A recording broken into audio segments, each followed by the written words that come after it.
Olá, família Pax, mais uma vez ao vivo aqui com vocês, hoje conversando com o nosso querido Alexandre Garzeri. Ele vai estar falando, ele que é autor da Madras, mestre místico, estudioso, palestrante. Hoje ele vai estar falando sobre Mitarium, os mistérios de uma antiga religião. Daqui a pouco ele me corrige aqui, ele adora esses temas assim, com essas palavrinhas mágicas, né? Porque assim eu aprendo bastante, eu já estou a postos aqui para fazer as minhas anotações e para aprender novamente, né? E aí, família Pax, vamos lá? Oi, Ale, tudo Ah, bem? Carlos, tudo bem? Maravilha, aí Tudo tá legal ótimo. a altura da câmera? Excelente, excelente. A Oh, estrela, maravilha. tudo certo. Com certeza, né? O nosso pentagrama, símbolo da religião Wiccan, aqui do lado hoje. Então, Muito bom. sob a luz desse pentagrama, aquele boa tarde bem luminoso para ti, para todos os amigos e amigas Obrigada. da Pax Universal, mandando um grande abraço para os, vamos até colocar alunos que estão no projeto A Hollywood Secreta e ontem participaram da última cruzada lá do Indiana Jones, falando dos mistérios do Graal. Olha, Carmen, o pessoal que estava lá ontem falaram: Meu Deus, a gente nunca imaginou que um Pois filme é, pudesse conter tanta simbologia profunda que vai fazer a gente pois é, repensar incrível. muitas coisas, né? Então, um abração para todo mundo aí. E vamos Isso é agora incrível. esperar novos e cada vez mais espectadores nos próximos episódios, né, que vem por aí. Eu não Claro. vou dar spoiler, só a Carmen que vai saber antes, mas vocês aguardem que vem muitos filmes bons por aí. Ah, eu tenho certeza. E é muito legal, porque você associa todo esse seu vasto conhecimento e aí coloca cada um, né, cada informação que a gente tem e recebe no filme com a história da nossa civilização humana, né? O que é maravilhoso. Tá todo mundo só engrandecendo a parte do conhecimento, da sabedoria e fortalecendo a fé, né? Então, realmente, eu te agradeço muito. Com certeza, minha gratidão eterna a ti pela amizade, a Pax Universal, essa família Imagina. maravilhosa, né? E eu estava esperando, que eu sempre espero um pouquinho a minha câmera abrir aqui, né? Mas antes eu ouço você falando um pouquinho, e foi engraçado que comecei a rir aqui, que você falou, vamos ver se eu falei certo essas palavras que ele adora mandar para mim, essas palavras complicadas, né? Então, falou corretíssimo, né? O Ai, termo, que bom, então. correto, o termo mitraeum, né? Mitra. Mitraeum é um termo muito antigo e ele também pode, hoje em dia nós podemos falar mitreus. Mitreus fica um pouco Mitra. mais fácil, mitreus, né? Tá. E com essa palavra fácil, tranquila, nem um pouco difícil, nós vamos explorar o tema de hoje, que são os mistérios de uma antiga religião. Vamos Ah, começar pela palavra. O que quer dizer mitraeum ou mitreus? Mitreus era o local na antiguidade, mais ou menos lá, século II a.C., aonde se cultuavam os mistérios relativos a Mitra. Então, os mistérios relativos a Mitra eram cultuados no Mitreus, e o Mitreus ele era uma caverna. Então, já hum, já nós vamos explicar que mistérios eram esses e por que a simbologia da caverna ela é tão forte, ela é tão presente em diversas religiões, filosofias de sociedades secretas, muitas coisas estão associadas à caverna. Até eu digo, Carmen, que tem três símbolos que são muito fortes: caverna, árvores e montanhas. Em toda ah, grande legal. história, toda grande mitologia, você sempre vai ter uma caverna, uma árvore sagrada, uma montanha sagrada, sempre vão aparecer essas simbologias, né? Mas Mas, olha, oi, quando a gente viaja também há 34 anos para os locais sagrados, Saint Germain sempre coloca a gente para rezar em lugar que tem caverna, árvore e montanha, principalmente montanha, né? e eu não Gente, quer dizer, sabia isso. então é a energia mesma, Olha a todos os países. telepatia, eu não sabia disso daí. Que legal, que legal, que legal. Então, vamos entender um pouco essa antiga religião que é o mitraísmo e vamos chegar a algumas conclusões interessantes. Nós esperamos concluir até às 18 horas. Caso contrário, nós teremos o episódio 2 na semana que vem, porque hoje a Claro, gente não tem vai entrar em problema. coisas aqui maravilhosas, né? Então, em primeiro lugar, quando a gente fala de mitraísmo, onde ele surge? O mitraísmo ele surge na Índia, depois ele vai para a Pérsia, Grécia e em Roma ele se torna uma mania, se torna uma coqueluche entre os soldados romanos, né, que eles cultuavam muito Mitra. E é interessante que esse culto, o mitraísmo, oriundo da Índia, da Pérsia, depois tomou praticamente todo o Império Romano, ele será proibido pelo imperador romano Teodósio I. Tem um momento que o Teodósio chega e fala: acabou, eu não quero mais esse paganismo do mitraísmo aqui em Roma. Então, ele ataca violentamente aqueles que cultuam Mitra, ele destrói os templos dedicados a Mitra e ele constrói em cima, Carmen, olha que interessante, ele constrói igrejas, porque ele quer apagar, ele quer apagar o mitraísmo, ele quer realmente sufocar o que para ele é paganismo. Então ele proíbe, e a proibição foi muito violenta mesmo. Bom, para você destruir antigos locais de culto e construir outra coisa em cima, dá para entender a que nível a violência chegou, né? Sim, Então, claro. é interessante porque, na verdade, o mitraísmo ele se incorporou rapidamente ao zoroastrismo. O zoroastrismo é anterior ao mitraísmo, acabam se mesclando em alguns aspectos, e tanto o mitraísmo quanto o zoroastrismo. Por que o Teodósio ele perseguiu tão violentamente o mitraísmo? Porque esses dois movimentos, mitraísmo e zoroastrismo, eles são muito semelhantes, são muito próximos do que viria a ser o que conhecemos hoje como cristianismo. Então, quando Teodósio repara isso, vamos dizer assim, ele não queria uma certa concorrência, ele queria que a coisa ficasse apenas no aspecto do cristianismo, o que não tiver de acordo, eu vou sufocar, vou reprimir, nunca existiu, não quero saber disso aqui, né? Agora, por que Mitra incomodava tanto? Bom, nós precisamos saber quem era Mitra. Quem foi Mitra? O que se falava a respeito de Mitra? Então, olha que interessante. Na Índia, para os hindus, Mitra ele era a luz. Mitra era a luz. Para os persas, ele era cultuado como uma divindade solar. Então é engraçado. Vamos começar a juntar as ideias. Para os hindus, ele é a luz. Para os persas, era uma divindade solar. Como no futuro, mais lá para frente, surge o nosso querido e bem amado Mestre Jesus, o Cristo, que diz: eu sou a luz do mundo. Luz do mundo. Então a gente começa a ver, e eu acho isso, cara, uma coisa que eu queria até fazer um parênteses, uma pausa aqui e explicar. Gente, é maravilhoso a gente saber que todas as religiões, em algum momento, todas as filosofias de vida, todas as sociedades secretas, elas estão interligadas de alguma forma. Umas têm elementos que vieram de outras mais antigas. E qual é o problema? Nenhum problema. Na verdade, é uma solução, porque a gente passa a estudar, a gente passa a conhecer, a gente passa a respeitar a religião do outro, ter reverência por tudo que é sagrado, e é assim que se pratica a tolerância, que é algo que a gente vê que está faltando muito no mundo hoje em dia, tolerância.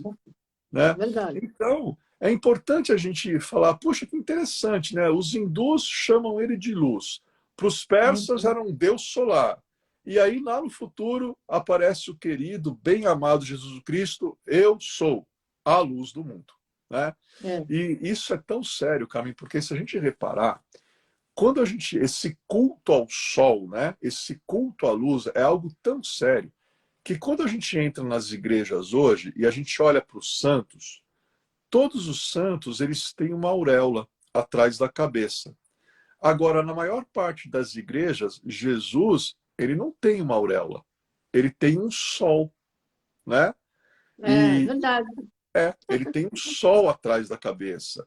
E em algumas igrejas, Minas, aquela arte maravilhosa, sacra, né, o barroco lá em Minas, aqueles altares, né, com folhas de ouro, ornamentados de ouro, aquele ouro é para representar o quê? É para representar o sol, é para representar a luz do mundo, né?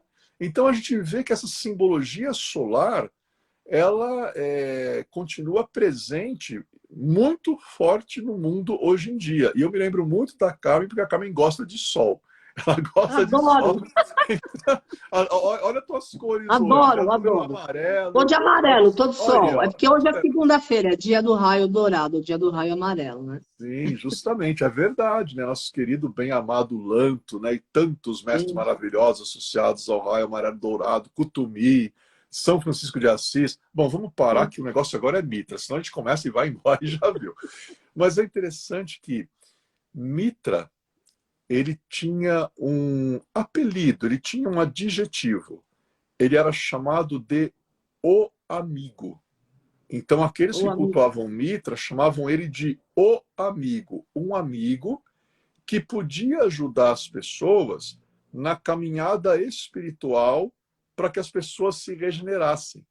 E lá no Uhum. futuro, Jesus também será o nosso companheiro, nosso bom amigo de jornada, aquele que nos acalenta, aquele que nos protege, aquele que quer que a gente se religue novamente ao Deus do nosso coração e da nossa compreensão. E aí a gente já começa a ver padrões interessantes, né? Entre Mitra, o amigo, e Jesus o Cristo, o Consolador, esse companheiro que Uhum. consola, que ampara, que nos envolve e nos dá coragem para seguir adiante, né? É interessante que esse amigo Mitra, a função dele era auxiliar o gênero humano a regressar ao Pai. Mas para que o gênero humano regressasse ao Pai, já já vou falar quem é o pai de Mitra, o gênero humano só regressaria ao Pai se antes ele se regenerasse pela luz. E isso é muito interessante, né, Carmen? Porque quando a gente até analisa a fraternidade branca e vemos as Sim, 7 chamas, os 7 raios, é uma oportunidade de, através deles, nos regenerarmos por essas chamas claro, sagradas, por esses raios claro. sagrados. Então a gente vê que as coisas têm uma conexão bem interessante. Agora, um detalhe, que bom que a Carmen ela está sentada, já está com a sua caneta lightsaber anotando, né? Mitra, ele era filho de quem? Ele é filho da Virgem Imaculada, esse é o termo, da Virgem Imaculada Ana Hum, Rita. A gente escreve o nome é dela mesmo? com Anahita,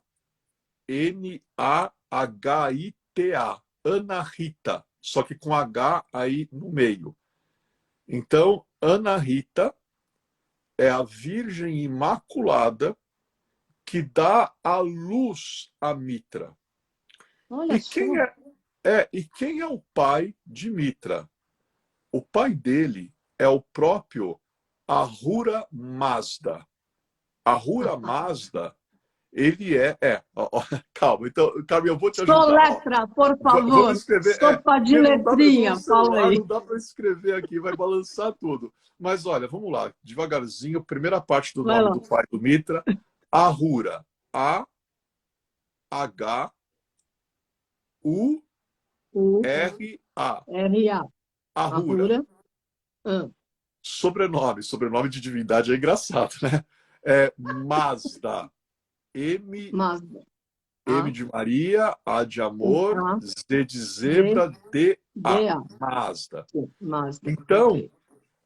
ele é filho de Ana Rita, ela é uma virgem imaculada, e ele é filho do próprio Ahura Mazda, que já era cultuado no zoroastrismo. E quem é Ahura Mazda?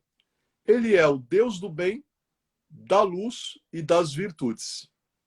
É interessante isso, né? Ele tá Né? bem aí, né? Ele está bem, né? O pai dele é o Oh, Deus do bem, da luz e das virtudes, que também era cultuado no zoroastrismo, e aí da união de Ahura Mazda com Anahita, se bem que Anahita permanece uma virgem imaculada, exatamente igual Maria. Nasce sim. Mitra, nasce Mitra, Enfim. né? Agora tem um negócio interessante. Havia um culto, não apenas a Mitra, mas havia um culto à mãe dele, a Anahita.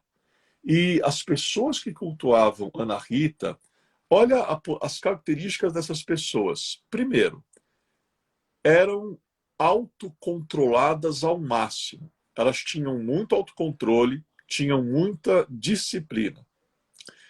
Elas, assim, tinham resistência aos instintos sexuais. E elas resistiam ao máximo às armadilhas da sensualidade, sendo que aqueles que cultuavam Anahita, alguns praticavam a castidade. O que não é muito diferente quando hoje a gente vê os monges, os padres, Sim, as freiras que também praticam a castidade. sim. Então, é muito interessante que a gente está falando de algo antes de Cristo. Bom, 200 anos antes de Cristo, né?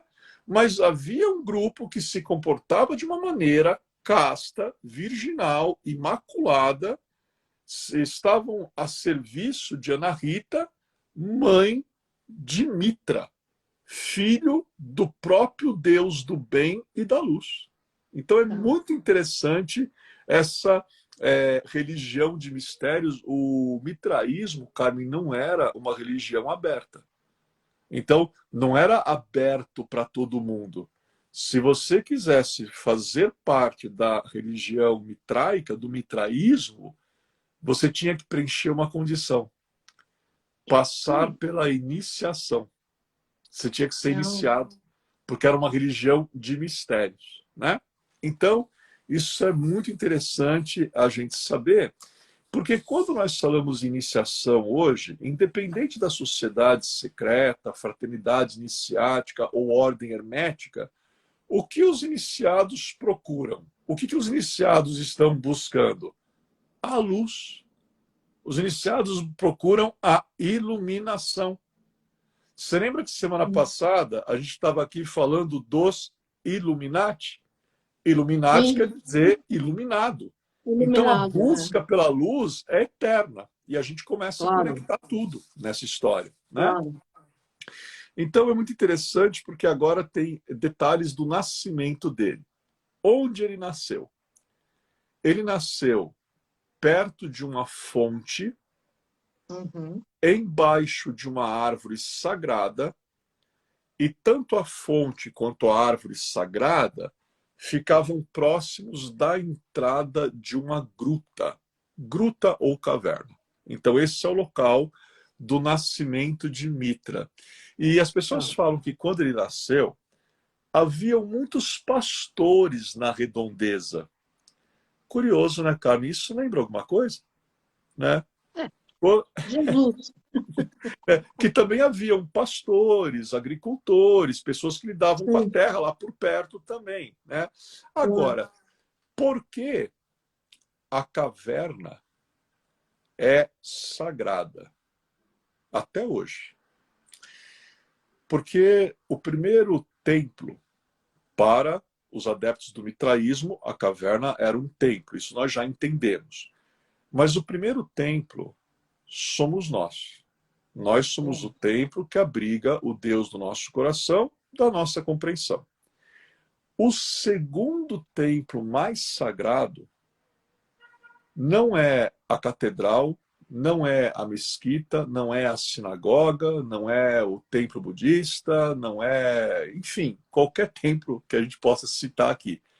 Naquele tempo, eles diziam que a caverna era após o ser humano, o segundo templo mais sagrado. Por quê?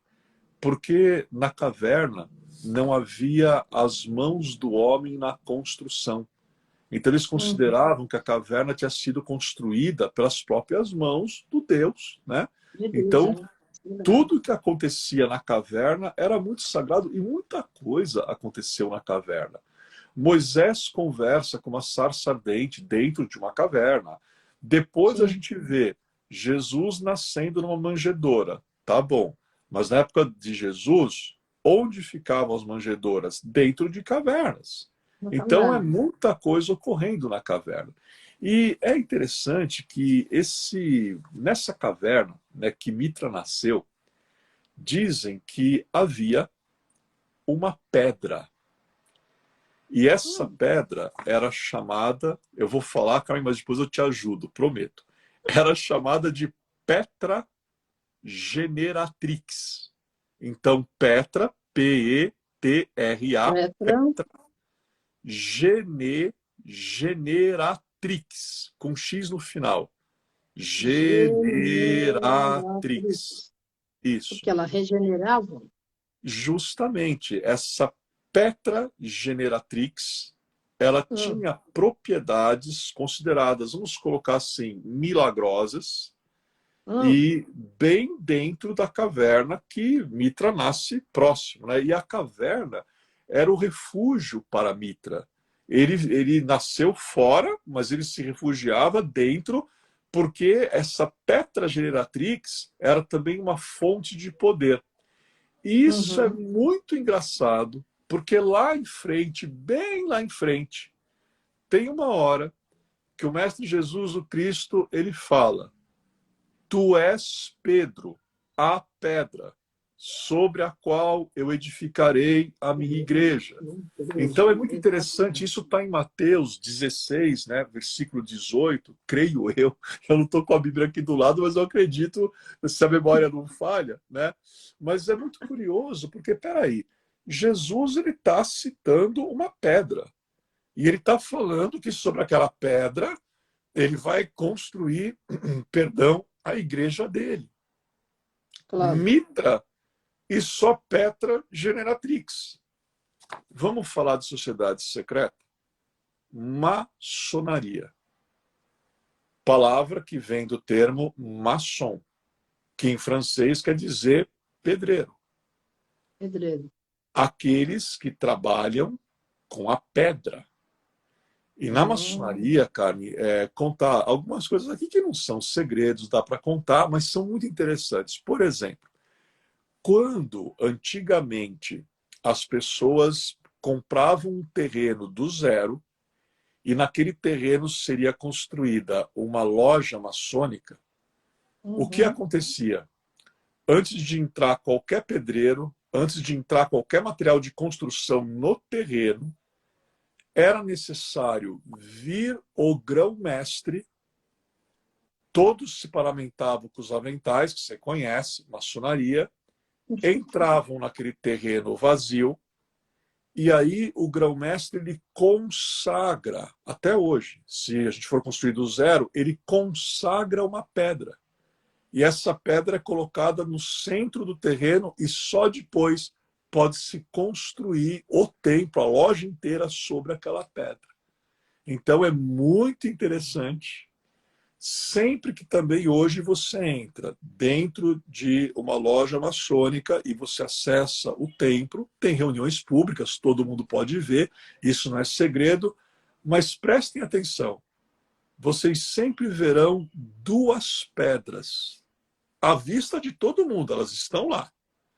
Uma pedra é bruta, é disforme.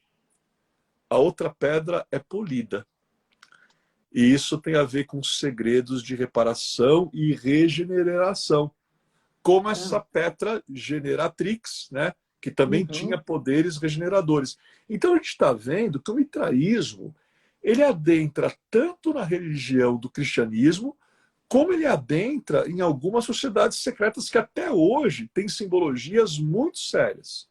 Existe na linguagem maçônica a famosa pedra angular. E se você tirar a pedra angular da construção, o templo não se sustenta, não tem como, né? Então é muito interessante, tem uma história até é muito curioso que a Casa Branca, nos Estados Unidos, né, para quem não percebeu ainda, aquilo ali tem nítidas características de arquitetura maçônica. E aí É verdade. eles foram fazer umas reformas, Carmen, e reformaram muita coisa lá, e começam a fazer escavação, aí eles começaram a desenterrar tudo, né? Começaram a desenterrar esquadro, compasso, várias simbologia maçônica, mas é interessante que nessas reformas todas, a pedra sumiu da Casa Branca, desapareceu. Você imagina aquele país onde a maior parte dos presidentes foi membro da maçonaria, o desespero, né? Para aquela pedra reaparecer, ainda mais Claro. da Casa Branca. É um negócio bem interessante. É, Essas histórias são bem legais, né? É é. interessante porque Mitra, ele representava regeneração, reparação e libertação da matéria. Então, aquele que cultuava Mitra, ele queria se reparar, ele queria se regenerar, ele queria se libertar da matéria. E aí a gente ouve uma frase lá no futuro, porque o meu reino não é deste mundo. Então, quer dizer, a relação com a libertação do mundo material, da Sim. matéria, né? Meu reino não é deste mundo, né? O Mitra lutava contra as trevas. Ele tinha um lado até meio herói mitológico, né? Ele lutava contra as trevas. Eu estou esperando que aí, caso alguém queira anotar, eu estou dando um tempinho, né? Ele lutava contra as trevas Hum. para defender forças das trevas, o reino, né, do pai dele, do Ahura Mazda. Ele queria defender o reino desse Deus da luz, da virtude e do bem contra forças que ameaçassem, colocassem em risco a criação. Por isso que ele lutava contra as trevas. Ele viajava numa carruagem pelos céus, sendo o sol, né? Então ele viajava numa carruagem, sendo um sol, e falavam: ele é capaz de vencer e triunfar sobre a escuridão. Mitra trará a luz ao mundo. Então eram atributos, né, desse Deus, né? Desse Deus que teve uma religião bem forte, que se espalhou aí por muitos territórios. E eu vou aproveitar, antes de entrar na iniciação mitraica, uma pausa para a aguinha. Sempre tem uma aguinha, né? Precisa ter. Vai lá. Ok, família Pax, estamos conversando com o querido Alexandre Garzeri, que é autor da Madras Editora, super expert em todas as escolas iniciáticas e filosóficas, e hoje falando sobre um tema bem diferente. Vamos lá. Mitreão, os mistérios de uma antiga religião. Amanhã eu estou aqui às 5 da tarde conversando com a querida Valquíria Lacerda, que é voluntária da Pax. Ela vai falar sobre a bem-amada Mãe Claninha, deusa dos milagres, como agente de transformação. Então, Ale, por que que na realidade, todas as religiões têm a mesma história, né? Tem a mesma base, é o mesmo fundamento. Por que que precisa batizar com outro nome e cada um quer fazer a sua? Por que que não tem uma só que unifique? Então, né? Não é? É verdade, se tentou fazer essa unificação, por exemplo, através da fé Bahá'í, o Bahá'ísmo, Eu né? sei. Sim, eu já tive naquele templo várias vezes, da flor de lótus em Delhi, maravilhoso. Sim. E até me arrepia. Ah, E aí a muito nossa forte. querida Helena Petrovna Blavatsky, quando ela funda em 1875 a Sociedade Teosófica, o que Sim, pretende ser a Sociedade Teosófica e o que é a doutrina secreta, como ela fala, é a síntese de toda a religião, sim, filosofia, simbologia e ciência. Seria tão verdade. mais fácil, né? A gente entender, Claro, tudo bem, tá, a gente tem que respeitar a individualidade de cada uma, ok, mas vamos fazer isso com amor. Não um claro. criticando a religião do outro, um perseguindo a religião do outro. A história maluca de guerra santa. Quando que uma guerra é É, santa? Gente, guerra não tem nada de santo. É o oposto, né, de alguma coisa santa. é lógico, A é não ser, horrível. a não ser o bom combate. Quando você fala do bom combate, que eu aposto, mas aí é um combate interno. Não estamos falando de Sim. confronto armado. Por exemplo, a cruzadas. Gente, o que foi aquilo ali? Né? Aí depois você tem uma Santa Inquisição. Quanta gente foi parar na fogueira? E Foi. tudo isso em nome do quê? Em nome de Deus? Não, Deus é amor. Deus não é isso, não. Absurdo. Né? De jeito nenhum. Então você tem Absurdo. razão, porque, infelizmente, a gente vê que passados tantos milênios, não sabemos como conviver como irmãos e irmãs. Pois é. Infelizmente. E o planeta está cada vez menor, esse planeta está superlotado, ou a gente aprende a conviver, ou não tem condição. Ou a gente começa É. a praticar a tolerância e entender que a verdade do outro é tão sagrada quanto a minha e vice-versa, e vamos nos respeitar, ou não tem condição de viver nesse planeta. É. Aí a gente vê coisas lamentáveis que estamos vendo, né? Infelizmente. Pois Né? é. Pois é, Infelizmente. quando você disse que Mitra ia viajar na carruagem de sol, é a mesma coisa lá do Hélios. Merkabah e dos Vilanas e das naves, é tudo uma coisa só, não é? Vem Sim, tudo daquela época, é. gente. Merkabah, a Olha isso. carruagem de fogo, né? A carruagem de É, fogo. Aí, Hélios, o deus Hélios grego, que ele viajava numa carruagem puxada por corcéis, né? Aí você sim, vê o Apolo, né? Apolo a mesma coisa. Então, na verdade, a gente entende que nós não estamos falando na forma. Podem sim, parecer diferentes, mas a essência é uma só. E eu claro. sempre digo, Carmen, que a essência é a luz, é o amor, é o bem. Por É, detrás de toda a roupagem, a essência é a luz. Nós estamos falando do mitraísmo, onde eles buscam a luz. Nós sim. somos seres humanos luminosos. Nossa origem é a água? Não. Nossa origem é ígnea. Mas isso é assunto para um outro pôr do sol, que se começar isso agora, aí a coisa vai embora. Então, por falar em luz, vamos falar da iniciação mitraica, que é Vamos lá. algo assim, né? Bom, a gente vai começar a falar, né? Se a gente termina, eu não sei, mas vamos começar. A iniciação mitraica, ela se dava dentro do Mitreus ou do Mitraeu, traduzindo, dentro de uma caverna. Agora, Carmen, não era qualquer caverna. Os adeptos do mitraísmo, eles chegavam, eles procuravam alterar o mínimo possível, mas eles encontravam lá uma área que lembrasse uma espécie de um saguão, fosse uma área um pouco aberta, então essas cavernas eram grandes, né? E aí eles colocavam um altar no centro, e eles colocavam um banco à esquerda, bem longo, às vezes, e um banco à direita. Ou de madeira, ou às vezes eles até aproveitavam a pedra, né? Vinha uma região onde tivesse esses bancos, né, laterais, né? Às vezes a caverna oferecia isso naturalmente e ficava lá o altar no meio. Agora, o teto, vamos colocar assim, o teto da caverna é impressionante o que eles faziam. Eles pegavam e eles, com respeito à caverna, eles pintavam o teto, mas eles pintavam com o quê? Eles pintavam estrelas. Olha, que lindo. Eles pintavam constelações. Aí, hoje em dia, você vai, qualquer pessoa que for visitar uma loja maçônica, olha para o teto. Você vai ver que o nosso Estrela. teto, que a gente chama de abóbada celestial, você tem lá planetas, você tem lá constelação, né? Você tem tudo naquele teto. No mosteiro de São Bento, você entra no mosteiro, olha, você vê os 12 signos do zodíaco.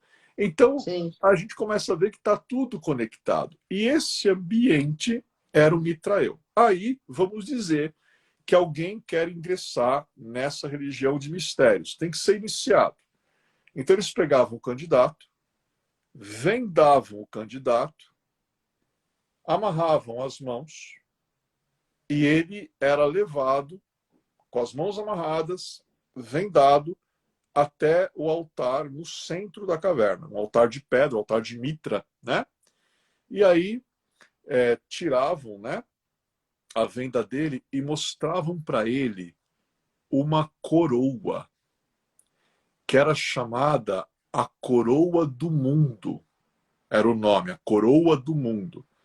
E nesse momento, o candidato devia falar: renuncio à coroa do mundo. Mitra é a minha coroa. Olha que interessante, apresenta uma coroa que representa o poder no mundo. O candidato tem que renunciar, ele fala: renuncio, porque Mitra é a minha coroa. É interessante que tem um momento, lá no futuro, que Jesus o Cristo ele vai passar 40 dias no deserto sendo tentado. E, numa das tentações, oferece: se tu me adorares, todos estes reinos serão teus. E Jesus, ele repele. Como agora estão apresentando para o candidato à iniciação mitraica a coroa do mundo, e ele fala: não, eu não quero as coisas desse mundo. Mitra é a minha coroa, porque meu reino não é desse mundo. E aí olha cada conexão incrível que a gente consegue fazer. Né? Incrível. Então, e a coroa, nossa, o que a coroa representa, gente? Meu Deus. A coroa representa o Sahasrara Chakra, o 7º chakra, o chakra de 1000 pétalas. A coroa, quando ela é colocada, né, a coroa de espinhos é colocada, né, na cabeça do nosso bem-amado Mestre Jesus o Cristo, mas a coroa, ela tem um símbolo solar. Né? Aquilo ali simboliza um sol, né? Como a gente já explicou, a importância do sol. Na Wicca, uma religião também, nós temos coroas feitas de ramos, apenas ramos, e temos coroas feitas de flores e rosas. Então a gente entende que coroa é um símbolo de uma consciência elevada. Né? Se você vê aqueles turbantes que os faraós usavam, aqueles costumes de cabeça dos deuses indianos, se você vê os cocares, né? Muitos pajés, muitos caciques usam. Então, tudo isso tem a ver com a simbologia da coroa. Né? E aí, vamos lá. Vai começar a iniciação.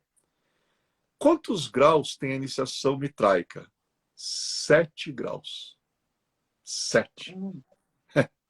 Que é o número que a gente nem vai falar aqui, que a gente já falou muito do número 7. Quem quiser, pesquisa na numerologia pitagórica clássica, tudo que o número 7 representa. Tem 7 graus.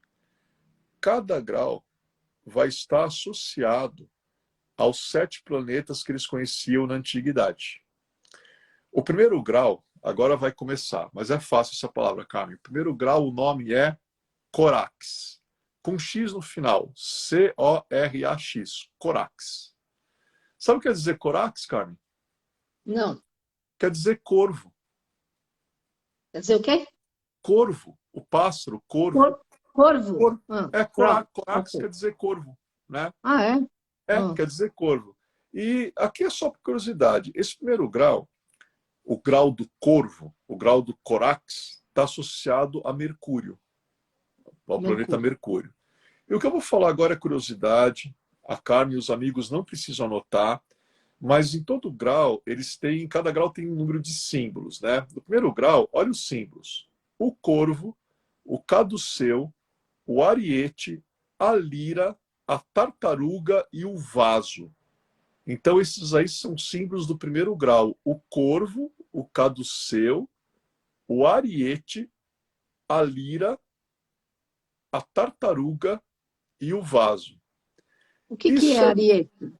Ariete, você já viu aqueles filmes medievais que o pessoal está trancado num castelo, aí chega um exército para invadir, eles têm um tronco que tem uma cabeça de carneiro, eles ficam batendo com o tronco até a porta cair? Sim. Então aquilo é o ariete.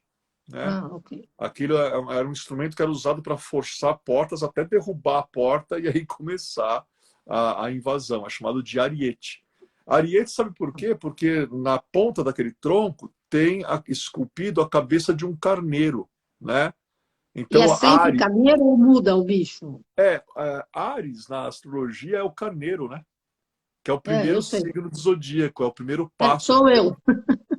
Mas então, né, sempre carneiro ou muda o signo? Não, nos arietes era o carneiro. Né? Era o ok, carneiro, ariete é sempre carneiro. É o Eu tô carneiro que aprendendo, ele... tô escrevendo tudo aqui. Sim, sim. É o carneiro que ele abre os caminhos, né? É o Tá, número um do zodíaco, é aquele que realmente eu vou abrir a porta, né? Sai da frente que eu é. cheguei. É, a Cami, É exatamente isso. é verdade, né? É bem por aí, é bem por aí. Então, é muito curioso porque o grau de Corvo é associado ao Mercúrio. Aí, quando a gente vê algum desses símbolos, por exemplo, caduceu, Mercúrio usa um caduceu. O deus Mercúrio Sim. tem o caduceu de Mercúrio. Lira e tartaruga. Mercúrio é um deus ladino que, quando ele era pequenininho, ele já aprontou.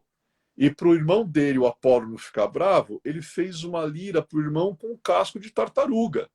Então você vê o Olha, mitraísmo se fundindo na mitologia grega também. E ele chegou na Grécia, o mitraísmo, né? O corvo, gente, o corvo é um dos animais do poder mais emblemáticos. Se você for estudar a simbologia do corvo no xamanismo, o corvo é um mestre muito sábio e o eu corvo sei. é dito que ele vive entre os dois mundos. Ele vive entre o mundo invisível e ele vive entre o mundo visível. E o corvo, na alquimia, estaria associado a um estágio alquímico chamado nigredo, que é o chumbo que a gente pretende transmutar em ouro. E esse primeiro grau, nós queremos pegar esse que está iniciando, né, no mitraísmo, queremos que a consciência dele, que é negra como um chumbo, se abra e se torne o Sim, ouro da essência dele. Então as conexões são muito legais nesse primeiro grau, muito legais mesmo, né? Aí adorei. vem o segundo grau. Esse grau, o nome dele é Crífios, com PH. Vou soletrar. C de casa, R de rei, Y, P de pato, H de hoje, I de isso, U de uva, S de sapo. Crífios. É o nome do Isso. segundo grau. Crífios, que também, em algumas regiões, eles chamavam de ninfos. Ninfos com Y, né? E PHOS no final. Crífios ou ninfos. A palavra crífios quer dizer o oculto. Então, crífios quer dizer o oculto. O segundo grau é associado ao planeta Vênus, associado a Vênus. E olha que símbolos legais esse grau tem. Serpente, é um símbolo do grau, serpente. A tiara, tiara, Uhum. e a lâmpada a óleo. São três símbolos. Serpente, tiara e lâmpada a óleo. É muito curioso porque se o grau de Crífios representa o oculto, é te dada uma lâmpada a óleo, que na verdade é uma candeia, para você buscar a verdade, para você buscar decifrar as coisas que estão ocultas. E é muito interessante que, como Vênus rege esse grau, nesse segundo grau, falavam para o iniciado praticar a castidade e se libertar das paixões instintivas. Então, eles pregavam a Uhum. castidade e a libertação das paixões instintivas. Aí, o segundo grau. E aí vem o terceiro grau. A Carmen vai sorrir agora, que é o nome mais fácil que eu vou falar para ela hoje. Então É o vai, grau vamos lá. de, é o grau de Miles. Miller. Miles. Hum. Miles. Com M de Maria, né? M-I-L-E-S. M-I-L-E. Tá. Miles. Esse Miles tá quer dizer, fácil. Miles quer dizer soldado. E Soldado. Miles. Até lembra, né? Hum. Miles, militar, né? E É. claro que o terceiro grau é associado a Marte, que é o deus Mate. guerreiro, né? É o deus marcial, né? O deus Ah, guerreiro. hum. Os símbolos desse grau são interessantes. Escorpião é um símbolo do grau. Sabe que tem uma coisa curiosa, Camille? Sabe por que o escorpião? Você Não. sabe que hoje, graças ao nosso querido amigo Albano, que eu vejo, ele dá aulas incríveis aí de astrologia cada vez que ele fala, o escorpião, ele é regido hoje por Plutão. E Sim. Áries é regido por Marte. Marte. Mas na antiguidade, aqueles povos antigos, eles não conheciam Plutão. Então Marte regia tanto o signo de Áries como regia o Escorpião, né? Ah, olha só. Depois, Escorpião Muito passou bom. a ser regido por Plutão. Mas até por isso Tá. que às vezes falam, quando falam assim, você já viu essa frase? Escorpião é fogo, né? Já, Por quê? já. Porque é já. Porque antes Escorpião era regido por Marte, que ele rege um signo de fogo que é o Áries. E aí falaram, Escorpião também é fogo, né? Bem por aí. É isso. Escorpião, aí um outro símbolo é o elmo, a lança, escorpião, elmo, lança, alforge. E esse símbolo aqui é incrível. O barrete frígio. O quê? Barrete Barrete? frigio. Frígio, Que com é F de isso? faca. O Tá. barrete frígio é muito interessante porque nesse símbolo o candidato ele era vendado de novo, colocava uma coroa na cabeça dele de ramos e flores, e aí ele era conduzido, aí pegava uma lança, cara, com um movimento rápido, iniciando, né, erguia as mãos, passavam aquela lança e cortavam a corda. que tava, o camarada que fazia isso com a lança tinha que ser muito bom, né? Porque imagina, o camarada tava assim, que, com um golpe de A lança, você tem corda que estava na cabeça? não, não, o iniciando estendia as mãos, estava preso assim, né? Então tinha uma Ah, corda. ok. E Ah, aí tá. passava Das mãos. Ah, das isso aí mãos. é para libertar, né? E aí, quando isso Não, porque você acontecia, falou da coroa. Eu estou acompanhando a história da coroa. Você assim, falou a porque coroa. Ok. Ah, então era para abrir a corda das a mãos. corda, Ok. e Sorry. esse iniciando é que tinham colocado na cabeça dele uma coroa de ramos e de flores, né? Sim. E ele amarrado, e aí quando soltavam ele falavam para ele, eis a coroa. E ele estava com a coroa agora, né, sobre a cabeça dele, coisa e tal. Ele pegava, fazia a coroa cair. Mitra é a minha coroa. Então ele renunciava pela segunda vez esse negócio de poder sobre o mundo, de controle sobre as pessoas, de escravidão, né? E esse é um grau muito bonito. E esse barrete frígio, o que é um barrete frígio? O barrete é um gorrinho vermelho. Simplesmente Ah, isso, é um gorrinho vermelho. E tem uma coisa muito interessante, porque o grau de Mires, ele é muito associado à libertação, né? Ele é muito associado à libertação. Na uhum. Roma antiga, quando alguns escravos pelos seus senhores eram libertados, tornavam-se homens livres, eles usavam esse gorrinho vermelho sobre a cabeça, para representar Tá. que eles eram livres. E na Revolução Francesa, vários revolucionários adotaram o barrete frígio, usavam um gorrinho vermelho. A gente vê nas pinturas o Olha. pessoal com aquele capzinho vermelho, não imagina que a origem disso é o mitraísmo, é o barrete frígio, Uhum. né? O barrete frígio, né? Então esse é o terceiro grau, miles, soldado, né? O quarto grau é Leo, quer dizer leão, né? Leo. Uhum. Esse grau é associado a Júpiter, e os símbolos deles são curiosos. Cão, o cachorro, cipreste, que é uma árvore, Uhum. de novo, coroa de louros. Terceira vez que aparece a coroa na história aí. É. Relâmpago, é um símbolo do grau. E a vespa. A A vespa? vespa. Vespa também. A vespa O também. bichinho? O É bichinho, o o inseto, a bichinho, vespa. a vespa, o inseto, a vespa, né? E a águia. A Vespa e a águia. águia. São símbolos do grau. Esse grau era muito interessante, porque esse grau era dominado pelo fogo, era dominado pela chama sagrada. O fogo dominava. Tinha um momento que pegavam as mãos, né, desse iniciando, molhavam com mel, para que aquelas mãos não fossem capazes de fazer atos amargos, nem de levar amargor à vida de ninguém. E aí Olha pingava que uma lindo. gotinha de mel na língua dele. Tem hoje em dia na maçonaria, Carmen, uma cerimônia chamada adoção de Lautons, que é uma espécie de um batismo para os filhos e filhas de maçom, que num determinado grau a gente pega um pouquinho de mel e a gente pinga, né, no lábio da criança. Então, olha essa Olha, que lindo. relação, né, do Já vem de lá adoção de daquela época, Lautons, né? justamente, né? Esse é um grau muito bonito. E aí, de novo, falavam da coroa, né? Agora é uma coroa de louros. Aí, de novo, não quero a coroa. Mitra é a minha coroa. Então, ele renunciava à coroa 3 vezes.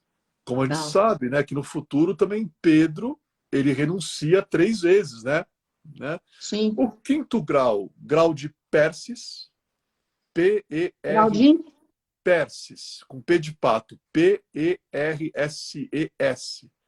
P-E-R de rei, Tá, S de Perses. sapo, Perses. Perses quer dizer persa. Esse grau quem rege é a Lua rege esse grau. E aí vai aparecer a aljava, como símbolo do grau, a aljava, o arco de arco e flecha mesmo, um arco, aljava, arco, um bastão, a lua crescente, bastão, a lua crescente, a coruja, olha que interessante está ficando, a coruja, É. o rouxinol, era um símbolo do grau, o rouxinol, o cântaro que é para portar água, né? O cântaro, Água. É. o tripé que era utilizado para obras de arquitetura, né? O tripé, e espigas. Espiga Esse de grau, milho? espigas apareciam. Eu não sei se o milho havia naquela região, né? Podia ser trigo, podia ser outro tipo de Ah, tá. cereal onde Ok. você tivesse esse aspecto também de espigas, né? E nesse grau aparecia um pastor muito misterioso chamado Cautopates, era o nome dele, Cautopates, que Mitra, ele sempre é retratado entre 2 pastores, que são irmãos gêmeos. O primeiro é o Cautopates, que aparece nesse grau segurando uma tocha em direção à terra, porque Cautopates, ele era o senhor do inverno, o senhor do solstício de inverno, ele representava o pôr do sol, e esse era um grau muito misterioso, extremamente secreto, aonde os iniciandos ficavam embaixo de uma lua crescente. Lua é Ísis, é a mãe dos mistérios, né? E Sim. esse é interessante que nesse momento, nesse grau, quem estava conduzindo a cerimônia pegava um bastão e aí as pessoas andavam atrás desse que portava o bastão.